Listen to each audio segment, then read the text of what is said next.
எவ்வளோ பேர்த்துக்கு பரீட்சைனா பிடிக்கும்? பரீட்சைனா எனக்கு ரொம்ப சந்தோஷம் அப்படின்னு சொல்லி ஓகே 2-3 பேர் கையை உயர்த்துகின்றார்கள். உங்களுடைய ஜெபத்தின்படியே ஆண்டவர் உங்களை பல பரீட்சைகள் வழியாக நடத்தி செல்வாராக.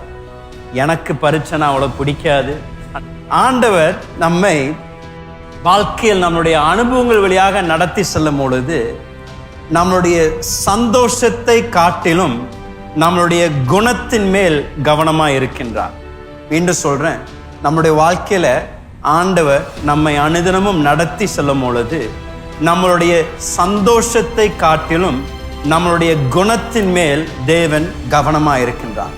நம்மளுடைய குணத்தை உருவாக்குவதற்கும் அதை தேவன் இன்னும் பக்குவப்படுத்துவதற்கும் தேவன் ஒவ்வொரு நாளும் நம்மளுடைய வாழ்க்கையில பல விதமான அனுபவங்கள் வழியாக சூழ்நிலைகள் வழியாக கடந்து செல்ல தேவன் அனுமதிக்கின்றார். ரோமர் 5ஆம் அதிகாரம் 3ஆம் வசனத்திலிருந்து 5ஆம் வசனம் வரைக்கும், 1 பேதுரு 1ஆவது அதிகாரம் 7ஆவது வசனம், 2 பேதுரு 1ஆவது அதிகாரம் 3ஆவது வசனத்திலிருந்து 9ஆவது வசனம் வரைக்கும் இந்த வசனங்களை எல்லாம் நீங்கள் வாசித்தீர்கள் என்றால் எப்படி தேவன் நம்முடைய விசுவாசத்தை தேவன் பக்குவப்படுத்துகின்றார், நம்முடைய விசுவாசத்தை தேவன் கட்டி எழுப்புகின்றார் என்று தேவ வார்த்தை நமக்கு ஞாபகப்படுத்துகின்றது. அந்த விசுவாசத்தை எப்படி பரீட்சிக்கின்றார் என்றால் நம்மை கடினமான அனுபவங்கள் வழியாக நடத்தி செல்கின்றார், கடினமான பாதைகள் வழியாக நடத்தி செல்கின்றார். தேவனை பொறுத்த வரைக்கும் நம்மளுடைய வாழ்க்கையில் எந்த ஒரு அனுபவத்தையும் எந்த ஒரு சூழ்நிலையும் எந்த ஒரு கண்ணீரையும் தேவன் வீணாக்க மாட்டார்.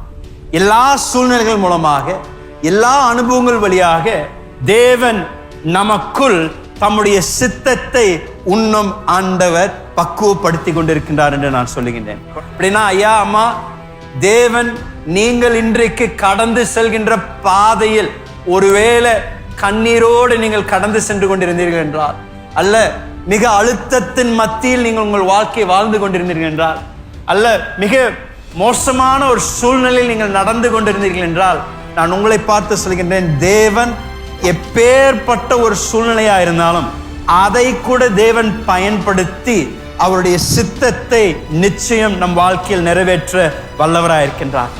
தேவன் செய்வதை தடுப்பவன் யார்? தேவன் சித்தம் கொண்டிருக்கின்ற காரியங்களை நிச்சயம் தேவன் நிறைவேற்றுவார்.